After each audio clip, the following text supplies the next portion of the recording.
అయోధ్య రామాలయ ప్రారంభం సందర్భంగా దేశమంతటా జై శ్రీరామ్ నామం మారుమోగింది. థియేటర్లోనూ జై శ్రీరామ్, జై హనుమాన్ నామస్మరణ బలంగా వినపడింది. అందుకు కారణం హనుమాన్ చిత్రం.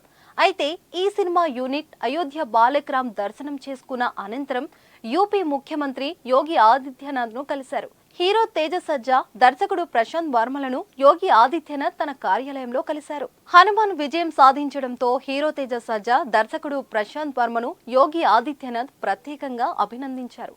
యువ ప్రేక్షకులపై ఈ సినిమా ఎటువంటి ప్రభావం చూపించిందనేది ముఖ్యమంత్రికి దర్శకుడు వివరించారు. గజం కేవలం 15,500 రూపాయలతో 150 గజాల భూమి కేవలం 23 లక్షలు మాత్రమే.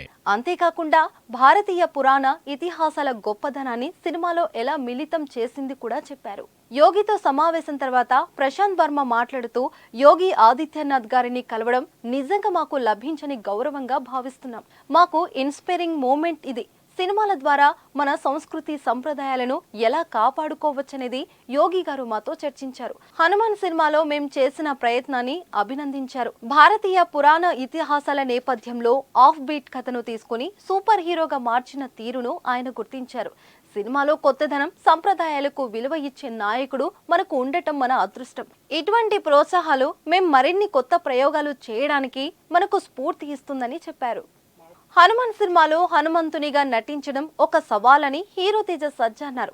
అదే సమయంలో అటువంటి పాత్ర చేయడం తనకు లభించిన గొప్ప అదృష్టమన్నారు. యోగి ఆదిత్యనాథ్ గారిని కలవడం తనకు చాలా గర్వంగా ఉందని ఆయన చెప్పారు. ఇంకా తేజ సజ్జా మాట్లాడుతూ, మా హనుమాన్ సినిమా అది మన కల్చర్ మీద ఎటువంటి ప్రభావం చూపిస్తుందనేది యోగి గారితో డిస్కస్ చేశామని చెప్పారు.